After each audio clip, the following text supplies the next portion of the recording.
Hello, and welcome to episode 6 of the Nerdy Things podcast. I'm one of your hosts, Kevin. Joining me as always is Jules. Hi, Jules. Hey. And with me here in the studio is Tim, live. What's up, Kevin? What's up, Julian? Hey. In the studio, also known as in our the studio. Yeah, in the break room at where work. we have the breaks/meetings and adjacent to the IMAX theater. So if you hear some rumblings, that's the Beast from Beauty and the Beast. So y'all weren't kidding, huh? Y'all weren't kidding when y'all said last week that we're gonna do it on break or whatever. Oh yeah, we don't kid around. My in-laws landed on a plane about an hour ago. They'll be here for the rest of the week, so I had no other possible time to do this. Yeah, Tim's out of commission after this. Yep. All right, it's cool. I mean, we could have got them on the podcast. That would have been cool. Maybe. Maybe. Maybe. We'll look into that for the future. Yeah, we'll think about it. Yeah. My So if school anything teacher happens- in-laws want to be on the Nerdy Things podcast. Oof. Oh. Yeah. No, so if anything happened on Wednesday that was super awesome or super crazy, we're not going to talk about that at all. We're going to skip it over next week. It's not going to happen. Wednesday didn't happen this week. Sorry, we canceled it. So yeah, I want to first I'll start by thanking everybody that got back to us, that messaged us and all that on our social media. At Nerdy Things Pod, fuck me, I can't talk today. That's what we do. We talk on a podcast. At Nerdy Things Pod on Instagram, Twitter, and Facebook. I'm just gonna start talking a little slower. And they messaged us because we asked a question: Who are some of your favorite villains? And on Facebook, we got back some comments from Jacob and Yadi Salsida. Apocalypse from X-Men animated series. President Frank Underwood from House of Cards. I liked that one. The governor actually. from Walking Dead. Yeah. Yeah. The Terminator. Discord from MLP. Friendship is Magic. Oh boy. I don't know if y'all are MLP fans, but yeah, that's about it. No, I've never been a brony, but thank you. Oh man. All right. We had some more from Stephen P. McGinnis, also on Facebook. Let's drift back in time, shall we? I vote for Bluto, who constantly harassed Popeye the Sailor while trying to score his girl, Olive Oyl. It is pretty devious. That's, you know what? Yeah. There is no more villainous than Bluto himself. Except maybe, what was the guy that always wanted to buy a hamburger? Wimpy. I think Wimpy was even worse because that guy never paid for a meal. That guy was a mooch, Right? and I think a drunk. He was both of those. So also on Twitter, at Moody's Music said Charlton Copley as Kruger in Elysium. Elysium, yeah. Is one of mine. That was another Yeah, fantastic one. I love that movie. If you're in Elysium, For you're sure. already dead. So yeah, thank you for getting back to us and commenting on our social media. Go follow us if you're listening right now, and let us know you're listening and say some of your favorite stuff, and we'll give you a shout out on the podcast. So now that that's out of the way, let's talk food stuff for movie watching and Netflix watching and all that stuff. Absolutely. So what I just ate a little while ago is kind of what one of my favorite movie snacks, or not movie snacks, but like when I'm watching Netflix or something, I just had some tacos from Taco Bell. I don't know why. That's kind of my thing. Yeah. Yeah, that a lot of that. That's always good. I mean, it's not meat, but it tastes like meat. And No, it's meat. No, it's. I mean, well, I guess it's Do you count cartilage? vat grown. Yeah, it's mechanically separated. But Okay, so recently Taco Bell is one of the more healthy options for fast food. I did If read you that. Look it up. which is so sad. Yeah. But yeah, Well, it's a big Right? change. It's- They actually did used to use a lot of meat byproducts, which is the old joke. That's true. But over the last, I think, 5 or 6 years, they've tried to rebrand, and good on them. They've done a good job of it, yeah. I think.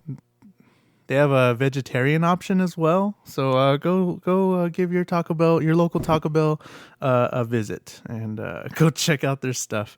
That's one of my things that I like to eat when I'm watching Netflix or whatever. What do y'all enjoy? Well, if I'm at home, I will definitely want a Pepsi and some. This is going to sound a little weird, but Chex Mix and a Slim Jim.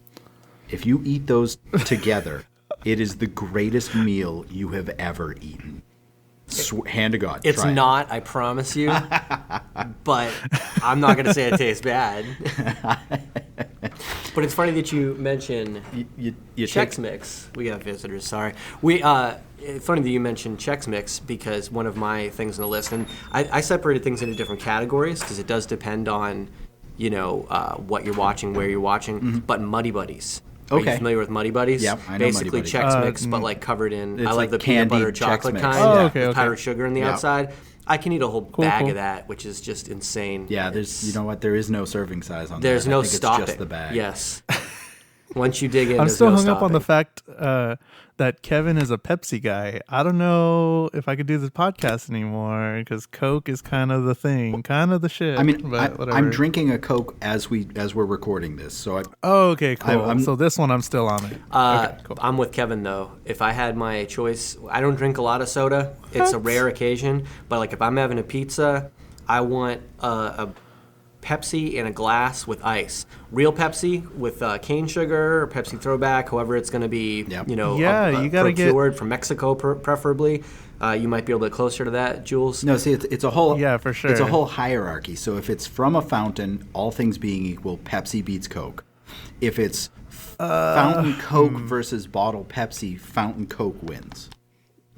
Yes. Disagree. Well, it's all tiered. I don't know. And then bottle beats can, or unless it's cold, then can beats bottle. If it's Pepsi with pure sugar and it's in a glass with ice, it beats all. No, see, the ice just slows you down. No. You got to get the Mexican Coke though. We have Mexican Coke. Pepsi it's in glass is better bottles. than Mexican Coke.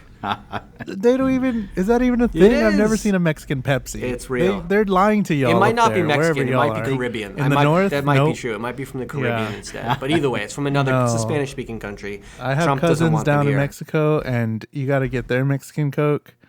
And I'm just kidding. I don't know. Jesus Christ! It's white. All right, it's well, powdered. Yeah, and then they have this soft drink as well. But whatever. We're not talking about that. But yeah, I don't know. What else do I usually at the movies? We've already discussed this a little while ago, or on a couple podcasts ago. I usually just get a pretzel and popcorn. Do y'all usually eat popcorn when y'all are watching movies at home or whatever? Not at home. Is that a thing? I might, because I'm fat, so I bring home popcorn from work whenever I can. So maybe, Stale movie theater popcorn. It's not my idea of a good time. Oh, stale movie theater popcorn is my idea of a good time. That is absolutely It's pretty great, the second best meal you've ever eaten. That's your own weirdo thing. But fresh movie theater popcorn with that almost butter drenched all over it. The butter flavored oil that they drench it in. Whatever that stuff is. Yeah, there that you go. You can't clean off of anything. No, it doesn't come out. Yeah, I want that. And that like cheese, like whatever, that shaker cheese or whatever. Nah, I it don't is. do that no, kind of like in a stuff. shaker You're powder? ruining your No, popcorn. Yeah. Come on. No. Destroying it. I can't win on No, this but one. All right. thanks for playing. But yeah, I love that in a movie. Peanut M&Ms. It's a classic choice for me at a movie theater. Those are my movie things. If I'm at home, it's a totally different story. Oh, and Muddy Buddies or anywhere. Yeah. But if I'm at home, it's a different story. Like if I'm doing, video game marathon, or if I'm doing Netflix marathon, or if I'm just watching all the Harry Potter movies on Blu-ray right in a row or something like that. I love to bake stuff because I want it to be exactly how I want to be. Wow. So like dark chocolate chip sea salt cookies, maybe a cake. Oh, I got maybe some brownies. I'm gonna need more of those. Those were really good. Those sea salt cookies. Yes. So I love to just make stuff exactly how I want it to be. That way I can just eat it all day long at my leisure. Nice glass of milk. Then mix in some of the Muddy Buddies, some of the peanut. It's mostly junk food. Like the Taco Bell thing, I get it.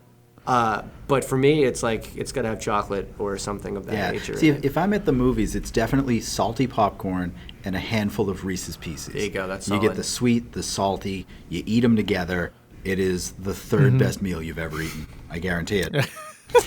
We're listing Kevin's meals now. Yeah, I'm starting to wonder if Kevin's either never been to a high-end steakhouse or if he's just insane. No, it's just that I've already committed. I've already told you that Slim Jim and Chex is the best, so I can't go higher than that. So Can't what go we're learning back, about Kevin is when he makes a stupid statement, he just doubles down on it in the future as opposed to backtracking and trying to correct I am himself. gonna win. He's like, nope.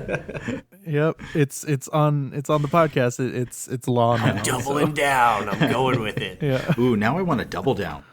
Oh, I got to go to KFC. Oh, jeez.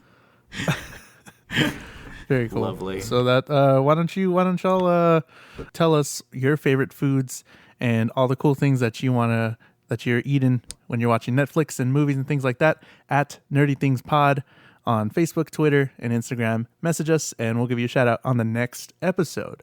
So, Tim, do you want to start off since it was your recommendation? Start off with like what we're going to talk about in this next section.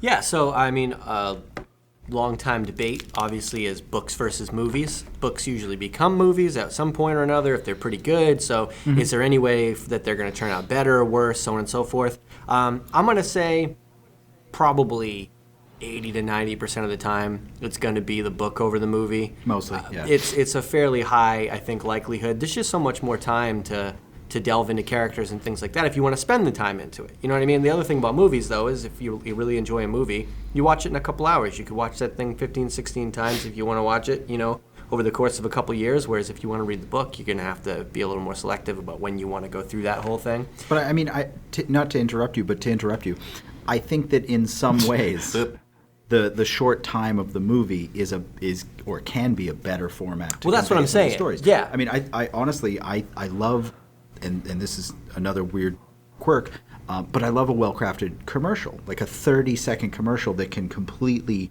tell a story is one of the most beautiful things out there. And if you can do that and take a book and distill it down into a movie, I think that done very well is phenomenal. And there are a couple of instances where the movie is better than the book because it cuts out some of that meandering that happens inevitably in a book because they have to fill X amount of pages. Totally agree. That's where the exceptions come in. I think it's either when the movie's really well done or when the book, the author isn't quite as focused, or a combination of both. But the replay value on movies is very high. Yep. Yep. So I thought that one of the best things to do to go with this conversation is just to throw out some movies that we do think are better than books, because that's going to be usually the more controversial opinion. Definitely. And I'll just throw one out to start because I think this will probably be maybe one of the most controversial opinions. The Lord of the Rings. Yeah. All I right. agree with you. It was on my list. Yeah. Okay. Really? So you guys agree with that? Yeah. I mean, no, I'm going to take the opposite position just because. No, I think Jules was going to disagree, so let's let him do it. All right. Yeah. Fine. I don't know. It's for a different. I think they're for a different kind of person. I don't know. He wrote the books. He started the books off to like create and craft his own language, and it just became this entire lore. And it's for a different person that wants to get into this entire world, I think, in the books. And there's so many more books than just the three main Lord of the Rings books, and then The Hobbit and all that stuff. But I don't know. I mean, I think it's just totally different because, like, for when I watch the movies, I kind of just want that solo, I guess, 3-hour adventure. But if I'm reading and I make that commitment to start reading the Lord of the Rings books, which I did a while ago, like when I was younger, and I was just like, whoa, I really like all this stuff. Kind of the same thing as the Game of Thrones book. It just opened up so many doors in these books, and yeah, I want that experience if I'm going for the book. But if I wanted a smaller experience, I would have went for the movie. So I think they're just for two different kinds of people. Yeah, I mean, I don't know if one's better than the other. I started reading the book for Game of Thrones. I read the first one. I thought it was really good, but it was like reading a paragraph at a time instead of sentences. And I got about a quarter of the way through the second book, and then it stopped. And you're right to compare them because they are like the Lord of the Rings books. I mean, Tolkien was a huge like medieval nerd.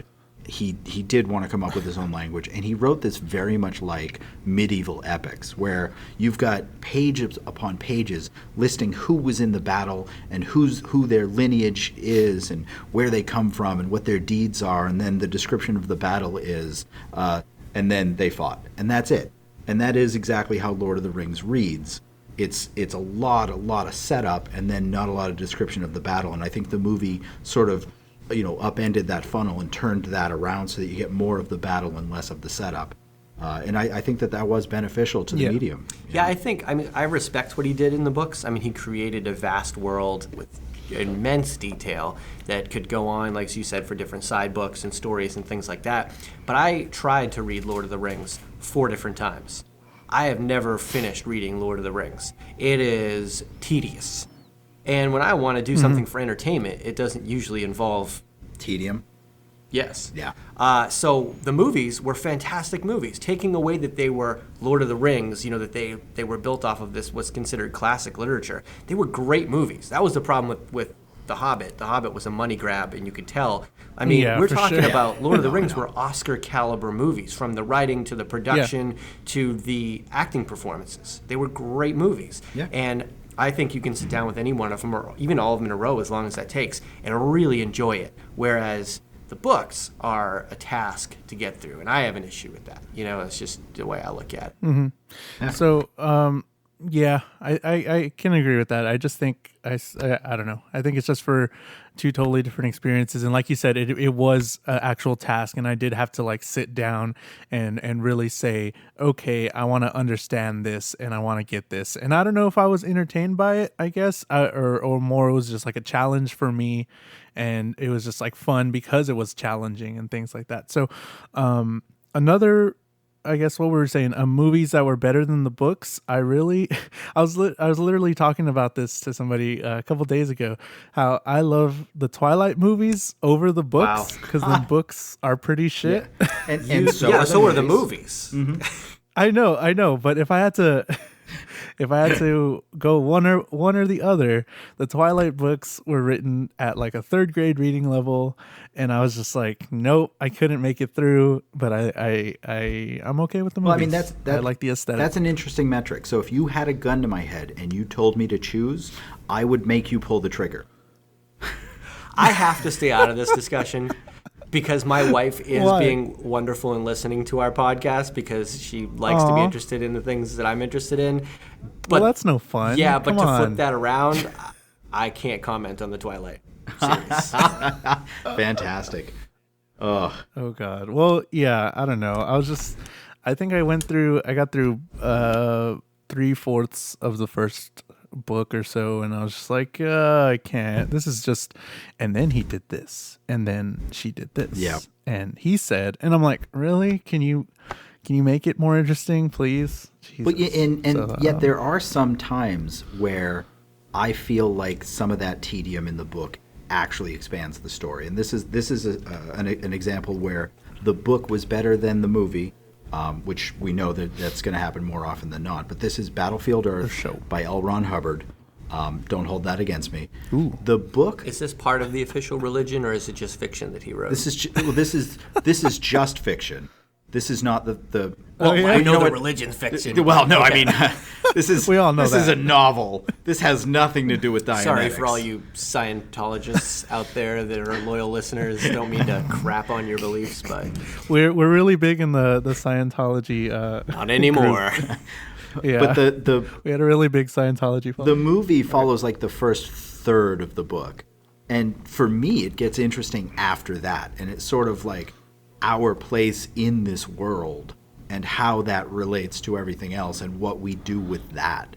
And yet the movie, and I know they wanted to make more of them, but they didn't do a good job of setting it up that people would enjoy it. And I think they cut out a lot of the stuff and changed a lot of the stuff that made the first third interesting and really stopped it when the rest of the book got even more interesting. So the tedium of the book, as I would put it, was the meat of the book. It's what kept me reading it. Okay, that makes sense. Another one that I had, which is really random, and I don't expect anybody to, I guess, really know it, but the Spider-Man 2 movie with Tobey Maguire. Yeah. I guess it's a whole thing where they have movies and then a book comes out along with it. They sometimes do that. It's not really publicized. It's just kind of the story of the movie. Yeah. But for some reason, at that time, whenever that came out, I picked up the Spider-Man 2 book, and it was really good. I don't know who wrote it. I'll probably look it up right now. But the Spider-Man 2 book with Tobey Maguire is super good. And was it different than the movie? Were there scenes in the book that weren't in the movie? No, it was pretty much the same, but in more detail and the words. Whoever wrote 2004 was the year. which would put you at how old, Jules? Oh fuck, hold on. Let's see, 18, 17. 13. Tough math.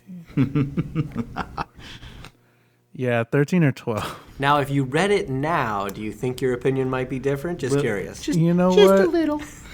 I may do that.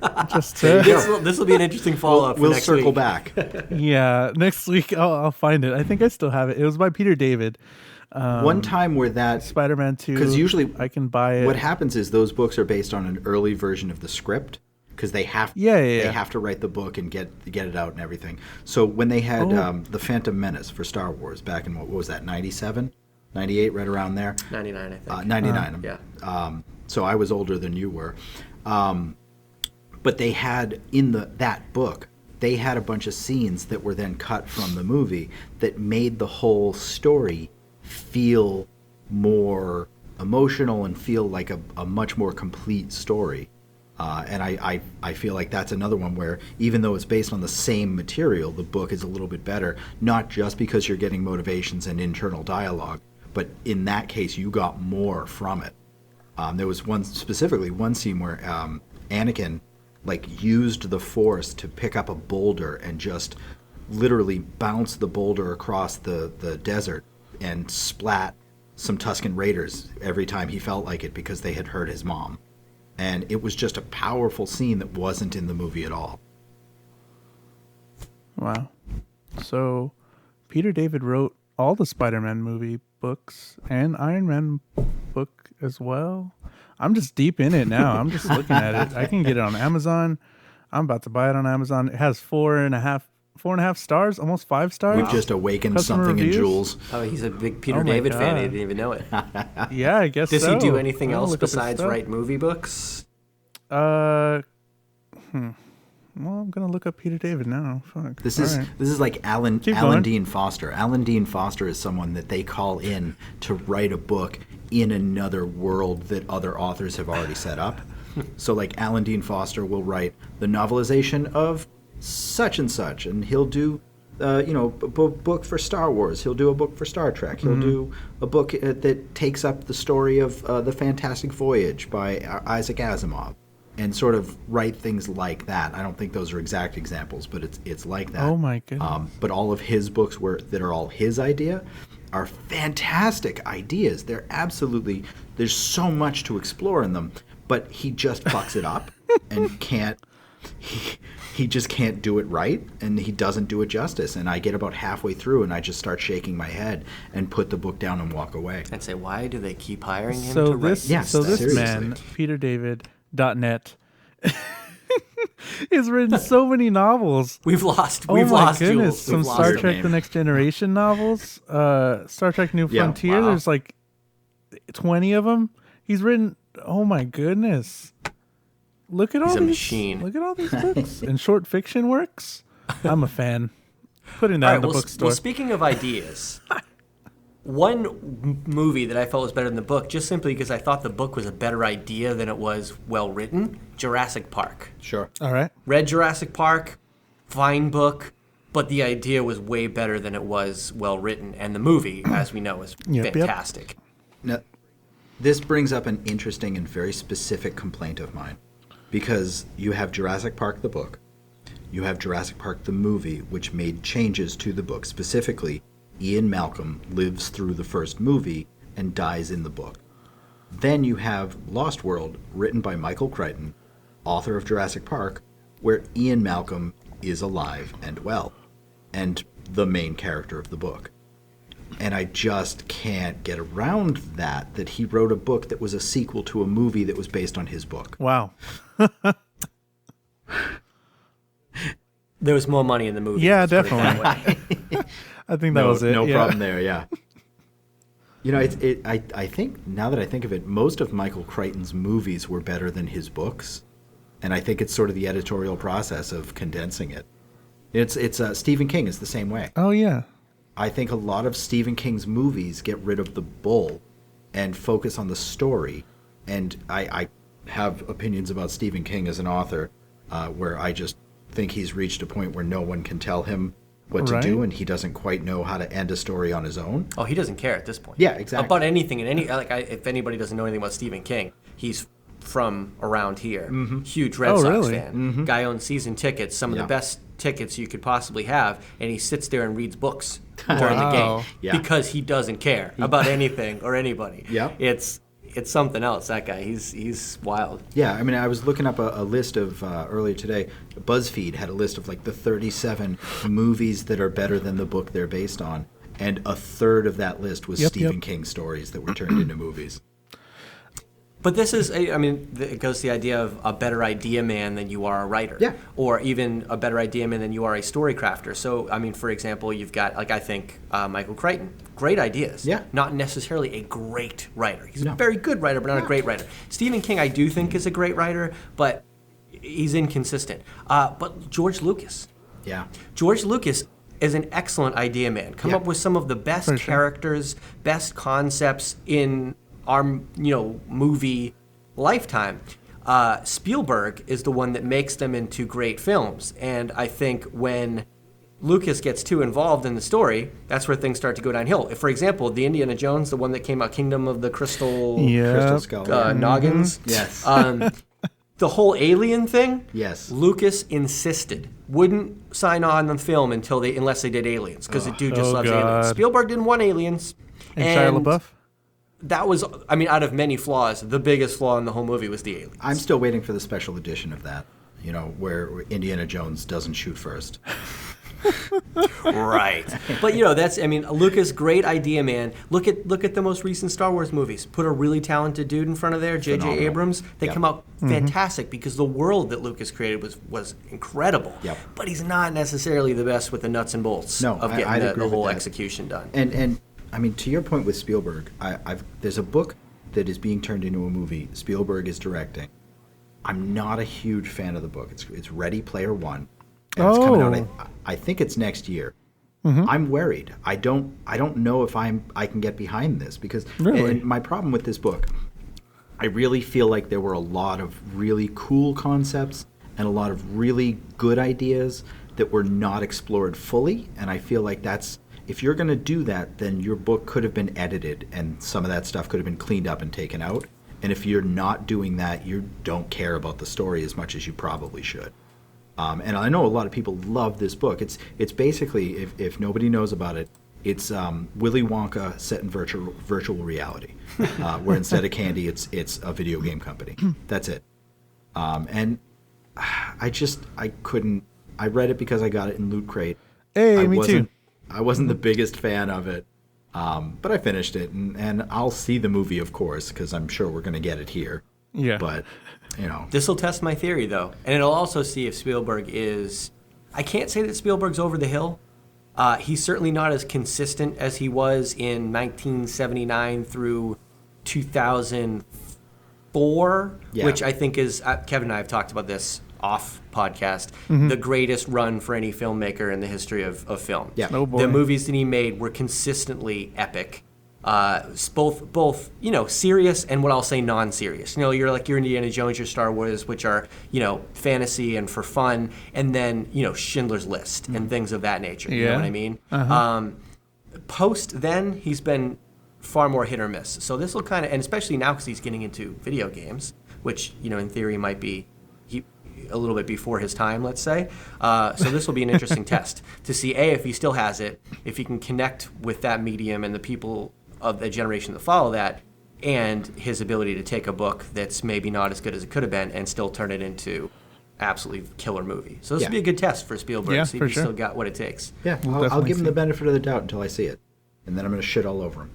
That brings me to another book, though, or movie and book. Yeah. Schindler's List, movie over book, in my opinion. The movie was great. The movie, I mean, it wasn't great, but it was a fantastic The topic movie. matter wasn't great, Yeah, the but it was a topic, great there you movie. go. Yeah.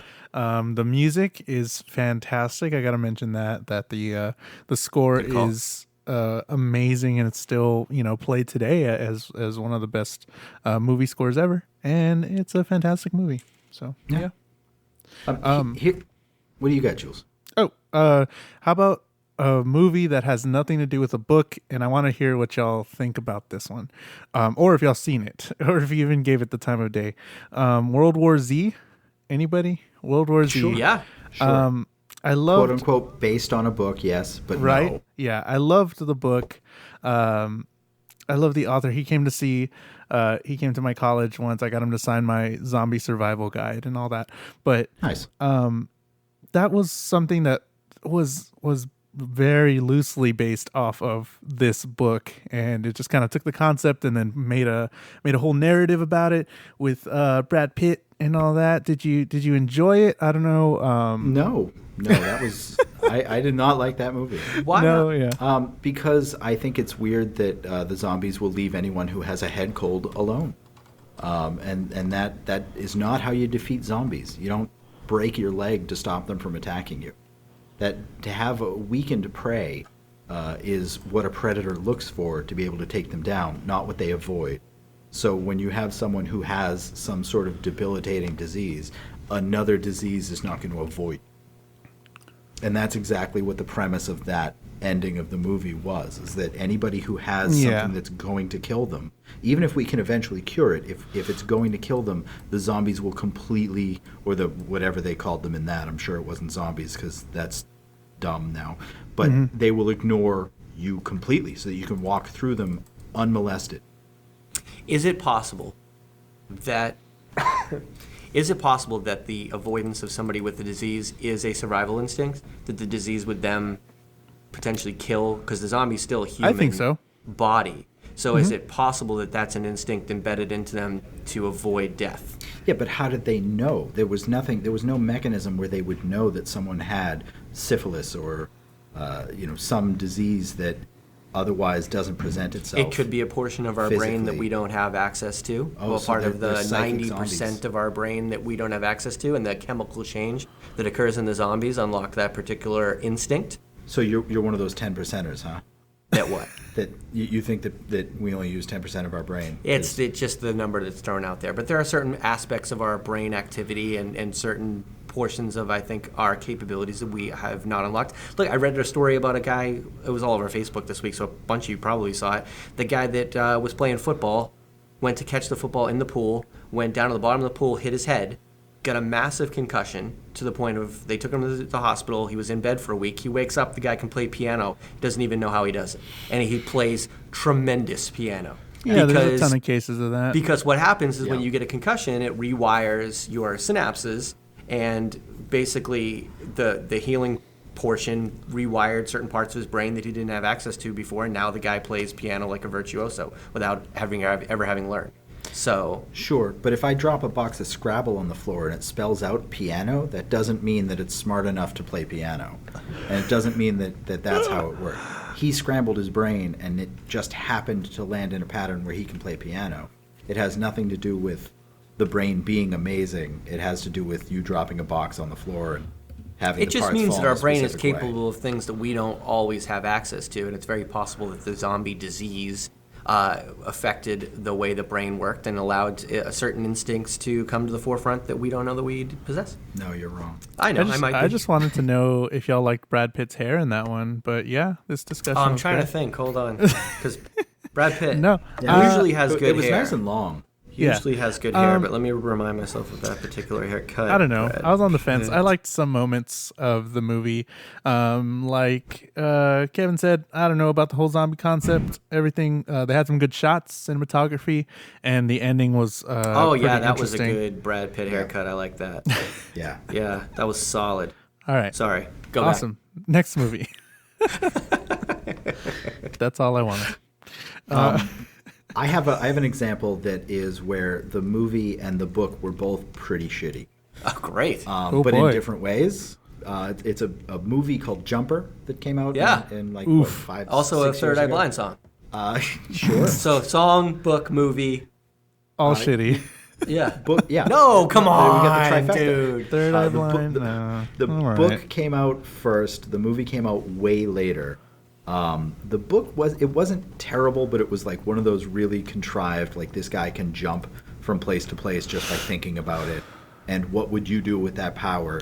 Whatever you just thought of, he has done in this book. Very, very, it's kind of a simple-ish plot.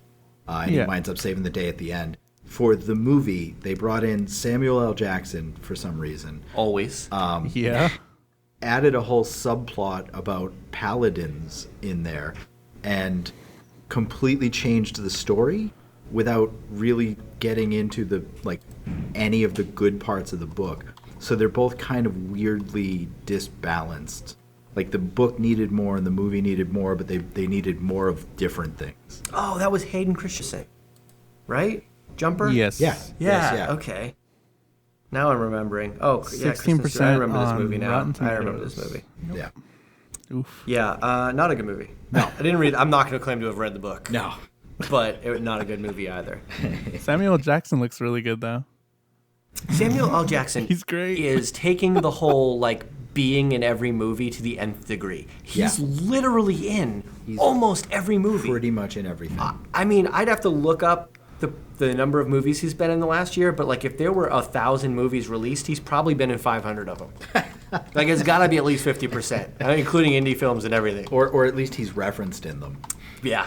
They put him in the credits for no reason. For no reason. But seriously, At least 117 I was watching movies. Tarzan the other day, and then we saw Kong, and then there was something else, and this was all in the last year, and he was in all of them. Yeah. It was ridiculous. I don't know how he made it not in Beauty and the Beast. How was he not in Beauty and the Beast? Oh, he was actually one of the plates. Oh, okay, that He makes was the sense. voice, speak. yeah. Right, so He had that's a- the thing. You just put he had him a in the cameo, credits. but it was all CGI. There's some video of him somewhere in the sound booth with just the headphones on, no mic, just in there. I'm tired of these motherfucking teacups in this motherfucking. Yeah, it's saying on Senior Google here, at least 117 movies he has been in. Overall? No, that's this month. I was gonna say because that's not even close.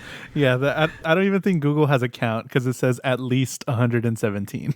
Yeah, no, he holds the all-time record, and I know the record at one point was 199. It wasn't even. Let's see. Mm-hmm. Yeah. Cool. We haven't even talked about my favorite Christmas movie yet. Oh jeez. boy, Chickalanoe! and that is Die Hard. Oh, Die Hard. okay. Die Hard. Die Hard is based on a book.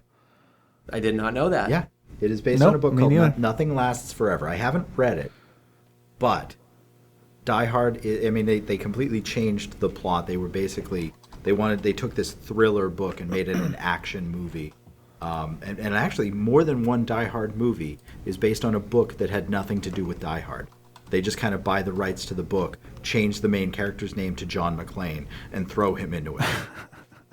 And I can get behind that. If you have a good story that's not going to sell on its own, yeah, sure, do put that. him in there. Yeah, absolutely. that's a You know, great. because I'll watch anything with Bruce Willis in it. According to IMDb, Samuel L. Jackson has 11 upcoming projects. Let's just start with that. He's 68 years old, and he's got 11 things presently in the Shit. works. I Yet to can't be even get a released. text back. Jesus And Christ. one of the longest lasting marriages in Hollywood. And that doesn't count Return of Xander Cage, which comes out in August. They're counting that as released. So he's got 12 things coming out in the next year and a half. But they're saying outside of that, and I don't know if this includes appeared a video game or a appearance as himself on a talk show, but they've got 173 as his existing credits with 11 things at age 68 years old. Yep. 12 projects to be released in the near future. Dude's a machine. So, some other movies, books that I liked over the movies was the Da Vinci Code books. Okay. There's a few of them: Angels and Demons, Da Vinci Code. I don't even know. There's 4 of them total. I forgot the other titles. But Inferno and yeah, there you go. I can't think of the last one. Oh, The Lost Symbol. Yeah. Following the story of Robert Langdon and all that cool stuff, he was. Angels and Demons and the Da Vinci Code were some of my favorite books back in the day, and when they came out as movies, I was super excited. But I think as just following all that lore and all the symbolism and things in the book, there's just too much to kind of try and get out in a 2-hour movie. There's just a whole lot of very cool concepts and a lot of cool scenes and things like that it just felt way too crammed into the movies, and it just didn't make it as an enjoyable experience. Because they had time to. The movies were pretty cringeworthy, but they weren't terrible. The first one, which was the Da Vinci Code. Yeah. I didn't see the other one. I mean, the Angels and Demons, the book came first, but Da Vinci Code, the movie, was first. But the Da Vinci Code was a good movie. Yeah, I mean, it was exactly. Yeah. I just my problem with all of that is that I find it completely unrealistic that a man with a made up PhD gets caught up in such earth-shattering things, not just once, but 4 times. He's Robert Langdon. He's the guy. And lives through all of it. If he was Bruce Willis, I'd be on board, but this is Tom Hanks we're talking about. This is a man who couldn't even get off an island. He had a got off the volleyball island. for a friend. He got off the island after he had to ice skate his own tooth out. That's You've got a friend. That's survival instincts, brother. And then after that, he lived in an airport for a while. It was a little weird. That was a different movie? Oh, it wasn't the same movie? The one with the airport? Yeah. He lived there. Yeah. Because that was a an different- yeah. immigration I was pretty sure that was the different same movie. No, Okay. different movie. No. An accent in the other one. Oh, okay. I mean, maybe. I just thought he adopted the accent. No, not the same one. But then he went Alternate running. timelines. He yeah. did. Ran for a long time. I was a running. All right. So another Oh, topic boy. of discussion in this umbrella. So let's talk about, let's say, movies that are really good, or series of movies that are really good, and books that are also really good. And I'm sure the books are better, but we can't really quibble with either. Like, say, the Harry Potter series, right? Sure. Or Hunger Games, Yep. or I don't know, come up with some others. Twilight. So let's if you're gonna do both, read and watch, and you're gonna really enjoy both with very few complaints, what do you prefer to do first? Ooh, What's better? that's good. I prefer to read, like there's the Expanse series on Sci-Fi, which is an absolutely phenomenal series of books. I cannot wait for this series to come out. Every time a new book comes out, and they've got like 10 more planned, one a year for the next 10 years. And they do novellas every year or so as well. I love those books, and I'm a little behind in the TV show. It's been out for a little while. I've seen 1 episode, maybe 2 episodes of it. So I do prefer, of the new season at least, I do prefer the book, but I think that seeing it on the screen, and this is TV show instead of movie, so it's spread out a little bit more, but it does help kind of like ground my visuals for the characters, and it explains some of the weird things that they're trying to explain in the book that I can't quite visualize with the space travel and the maneuvers and things like that. So I do think that they go hand in hand. I think that having that multimedia experience benefits this situation. So one of the things I always point to is like the Hunger Games.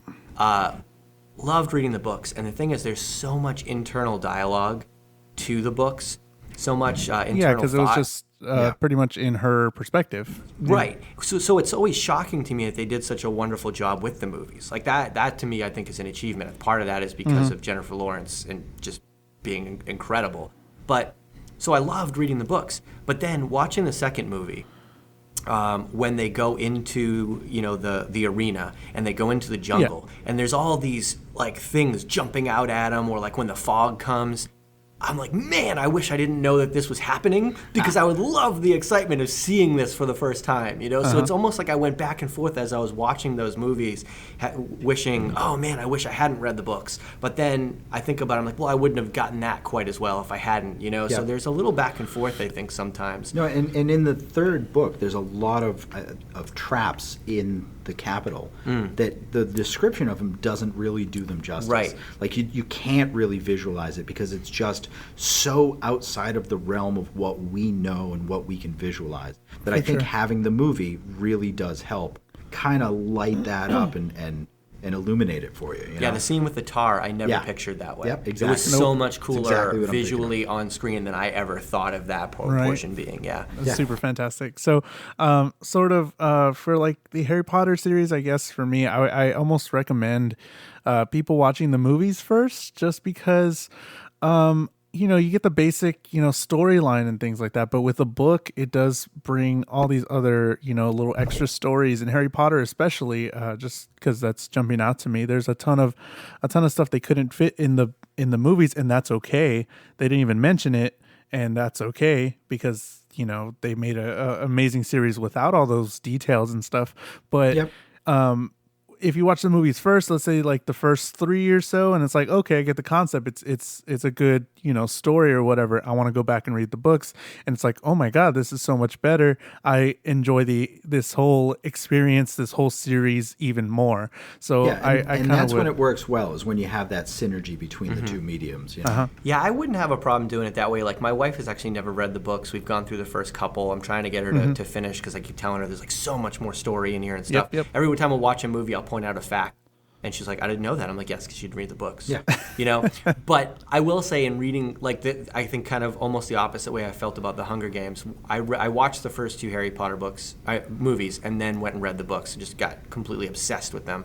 And I would read them over and over again while I was waiting for the next one to come out. So, I mean, I've read most of those books like 10 or 11 times at least. But, like, for example, spoiler alert, when Sirius dies, when I'm reading the book, I have never been so viscerally impacted by reading a book. Right? Like, I'm reading the book, flipping the pages, and I felt like I was punched in the stomach.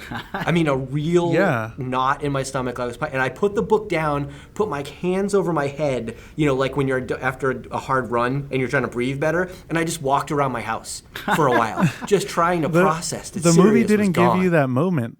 Right? No, that movie not the did same not way. at all. No. The book was No, the book was so intense, and it was great. And it was still a good job, because I think what they did in the movie was they really they stopped you in that moment. They did that whole kind of muted sound thing, so you're inside Harry's head in shock. But they shot you right into the next scene, which is an epic scene. Yeah. So I mean, they couldn't have kind of dwelled there too much, because he's got to go and chase Bellatrix, and then he's got to have the whole Voldemort, Dumbledore thing and all that kind of stuff, which is really one of the coolest scenes in the entire movie series.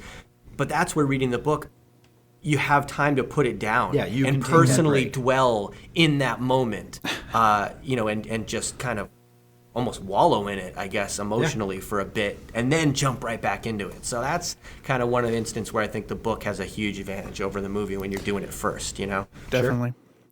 So does anybody have any more? I don't really have a whole lot more. I mean, the only other thing I really have, I've got The Martian. I liked the book. I liked the movie. Yeah. I mean, there were changes to it, but I really think that whatever they did, I didn't notice, which is the best compliment I can give. I heard there was just a lot more math in the book. A lot of math. I mean, it really it got into more detail and more depth about why, and it was a little tougher for him to do some of the things in the book. But the story of the movie, I had zero problem with. I thought it was nice and smooth. I thought, Matt Damon is a great actor in it. I think he that worked. I love Damon Kid. Love that guy. He's awesome. Super good all around. I really enjoyed that movie. And I haven't read the book. Time Traveler's Wife. We're the same thing. I love that book. I don't know why. I'll agree with you, actually. Guilty pleasure of mine. Yeah. I read I think my mom owned it, and I borrowed it from her. Oh, wow. But good book, good movie. I couldn't tell you if there's any differences between them, and I think that they're both really good stories, Kevin, do we want to talk about the movies we saw this week? Do we have time? I don't know where we're at. Yeah, we got a time-wise. couple minutes. Oh, okay. Yeah, Jules, we saw Kong this week, both of us, Okay, and Beauty cool. and the Beast. Have you seen either of those? No, not yet. Okay. You we're can gonna talk to me about it. if I don't that's care. okay. It's fine. No, yeah, go for it. All right, so Kevin and I saw Beauty and the Beast this week and Kong. Which one do you want to talk about first? Let's talk about Beauty and the Beast first. Okay. So, Beauty and the Beast, live action adaptation of the classic Disney animated film. This is something that they've been doing pretty much annually for the last few years. It looks like they're going to do it even more now. Oh my God, I They've hate got them like all. 20 in the Really? works. Ugh. They do. Yeah. Samuel So, Jackson and all of them? Are those all his projects? Yeah, Samuel L. Jackson is Yes, in. he's in all of He's CGI'd into the background of all of them as a cameo. They don't want to pay him for it, but he's in all of them. The upcoming Lion King with Don Glover and Yeah, I heard that. Darth Vader. But yeah, we saw Beauty and the Beast, and as I just stated, I hate all of these live action redos of these movies. This one's better than the cartoon. I loved it. I thought it was great. It was really good. It was so good. Like I'm not ashamed to say I like musicals. Yeah. It's just one of my things. I don't know what it is. I love music first of all, but I like drama. I like musicals, and this felt more like a musical than even the cartoons did. There was some extra songs in there. There was some extra backstory. Oh. But if you're familiar with the cartoon, when I'm watching this, I'm just thinking this was made to be live action, like just the choreography. So when, Belle's walking through the town with her whole, initial song there, same thing every day, blah, blah, blah. The crowd is just moving in perfect, synchronicity, and they're looking like they're doing nothing, but it's obviously choreographed, and she's meeting the people at the right time, but it's so colorful, and there's so much natural movement, and it's just cool. It's just awesome, It's like a page out of Moulin Rouge almost, No, it really was like well cast, well choreographed. I loved the fact that you had Hermione and her dad, Mr. Fischoeder from Bob's Burgers. They were well cast. She's being pursued by Dracula and his sidekick Olaf from Frozen. Oh boy. So that was neat. And then you meet Matthew from Downton Abbey and his clock, Magneto. Not Magneto. Gandalf. He was Gandalf. His clock was Gandalf. Sorry. Okay. I always get those two confused. And he had a candelabra that was Obi-Wan Kenobi, a piano that was Caesar Flickerman. Just good casting all around. I don't know how they got all of these. And then there was the teapot fictional people. That was the divination professor from Harry Potter. Of course, I'm forgetting her name right now. Yeah, right? she was Snape's wife Professor in Trelawney. Love Actually. Professor So yeah, that was a that's good too movie. deep because that's another. There's character not in even another 6 movie. degrees of separation in this movie. It's 1 degree from everybody. This is all the same movie, isn't it? Right, of course. But yeah, the cast is awesome. Like everybody plays their part really well. But it was kind of humorous. Thinking of them in other roles. When Cogsworth first appears, he's kind of, well, not the first time he appears, but he's coming up this stone staircase, and Lemieux is talking to Belle, and he's like, and I'm just waiting for him to go, "You shall not pass." I mean, it was just, the voice was so similar to Gandalf, Yeah. it wasn't even Very much so. funny. But, Emma Watson, somebody who they cast who they knew wasn't a singer. Yep. Went through like 6-8 months of voice lessons. I mean, some of it is auto-tuned, you can tell, but she's got a very pleasing tone to her voice. The voice lessons paid off.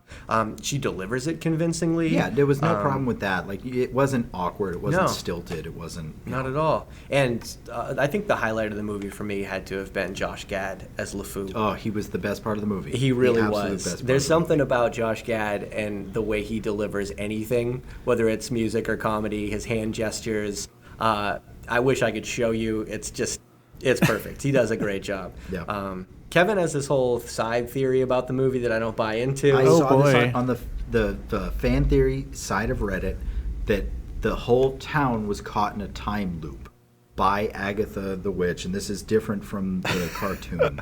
But in this, basically everybody in town is living the same day over and over. And Belle and her dad moved there after this spell was put in place, so they're the only ones that age, which is why everyone in town thinks they're odd, and why the people in town do the exact same thing every day, and why it's summer in the town and winter in the castle, and it accounts for a lot of the things that happen in this movie. There's a tree that falls over that's back up later. It's all part of that time loop.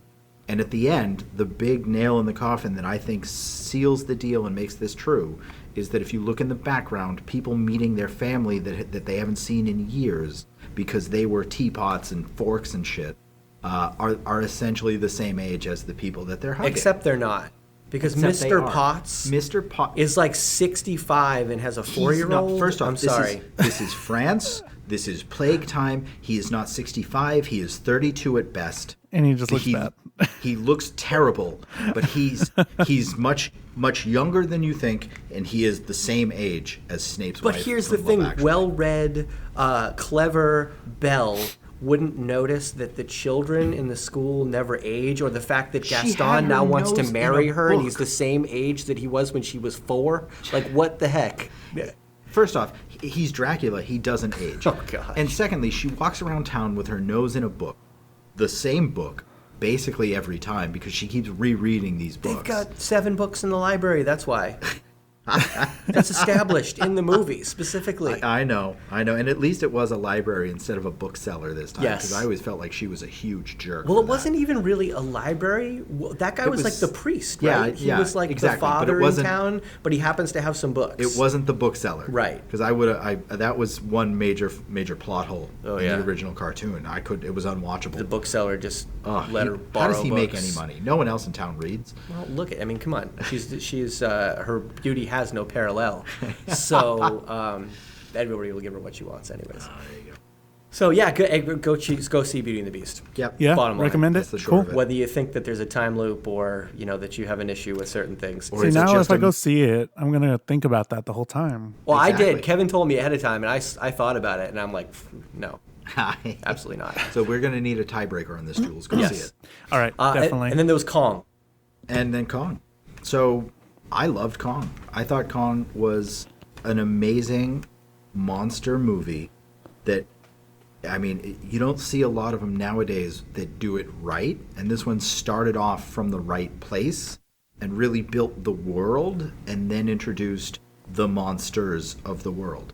And I can get behind this 100%. This was a movie that I'm sure is building towards a franchise. I hope not, but It is. That I'm not upset because it didn't feel like it was a third of the story, which is what I feel like happens with all of these franchise builders, where all of these companies are trying to get all of these things in work so that they can get it all out. And so they do Batman and Superman and they set up for the Flash and for the Aquaman and for Wonder Woman, and then they keep pushing back all of those movies because they don't know what they're doing. it did feel like a complete movie, which is exactly the reason why I don't want them to make another one, because I don't know where they could go with this story that would be as good as this. I'll say this, the movie, to me, I started off not liking, because the way that the events unfolded in the beginning, the characters just wouldn't have done what they did. Mm-hmm. They come on this island, and they're scientists who are using a military Vietnam. The war just ended, and they're using a Vietnam export. It's like their last chance to get over to this island because there happens to be military nearby, and they can take them on an escort. And they see this giant gorilla, and well, first of all, the scientists go in and they start bombing the place. Yeah. Well, it's seismic charges. They were mapping it. They're looking for hollow spots and for minerals. And I kind of get that, except for the fact that your scientists are going to observe first. They're not going to come in and disturb first. Yeah. You know what I mean? Oh, no, I'm with you. So they wouldn't have done that. Second of all, now you're in these helicopters and you see this giant gorilla. You have no idea what its capacity is. You start with evasive maneuvers. Yeah. You don't start with attack. No. I'm sorry. You get out of the way. So there's all these things. I'm like, man, everything that happens in this movie right now is built off of stupidity. Mm-hmm. How am I possibly going to like this? And then John C. Reilly appears. Yes. And takes the movie and carries it on his back for the next hour. I love him. His character is fantastic. So he plays a guy who has been, now this is Vietnam, just post-Vietnam. He's been trapped there since his plane crash landed with an enemy of his in World War II. Yep. And they lived together as brothers and blah, blah, blah, blah, and survived in this island. And the other guy, didn't make it, and now he's still there. And he is the perfect combination of badass war vet, super crazy guy, but also inside island expert. Yes. Yeah, he's the tour guide that you need. So you get a lot of tracker. the cool. He's plot devices, but done perfectly. Yeah. You know what I mean? Awesome, Like just delivers, and in the way that John C. Reilly can, where you're just like, I kind of feel bad for this weird looking dude, and he's hilarious, but I also want to be on his side at the same time because he thinks like he's got something going on that I want to be a part of. Definitely. So yeah, Kong was great. Yeah. Really, really well done. Go see Kong. Yeah. Awesome. So 2 very good movies that they saw and recommend. I don't think there was any spoilers in that, so spoiler-free. Not a lot. No, Yeah, enough. spoiler-free review to go check it out. Nothing that wasn't in the previews or the trailers. Right.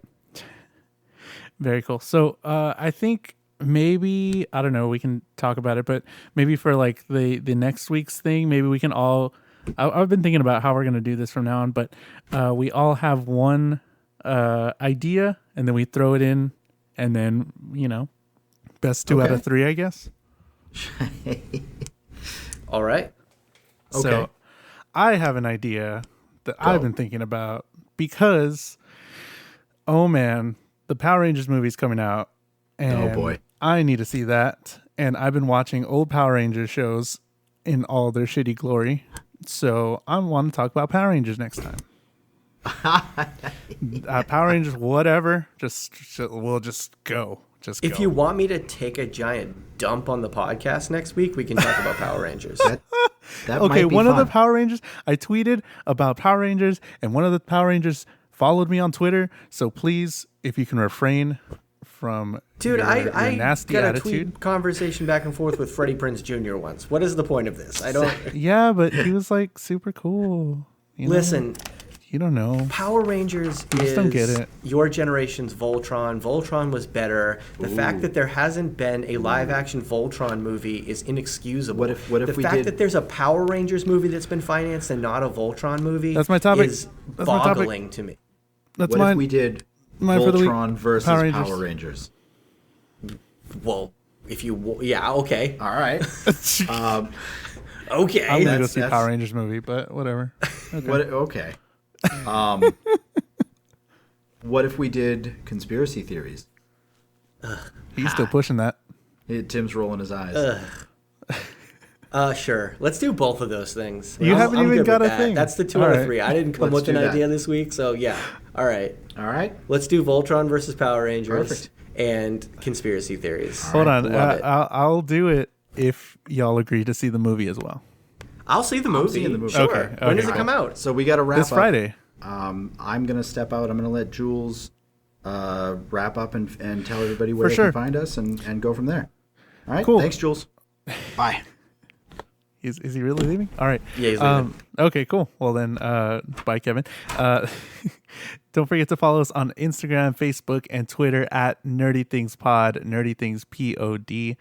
And email us nerdythingspod@gmail.com. You can email us some suggestions for different, what we're going to talk about in the next episodes, or just email us, hating us, whatever.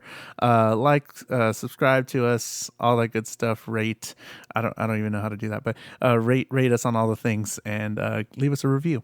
Thanks to Adipsia. Adipsia.bandcamp.com is where you can find more of his music.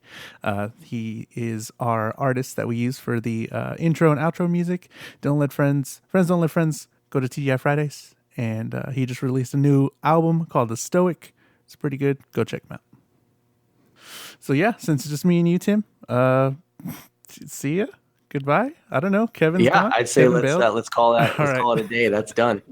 See you guys later. All right, man. See you. Bye.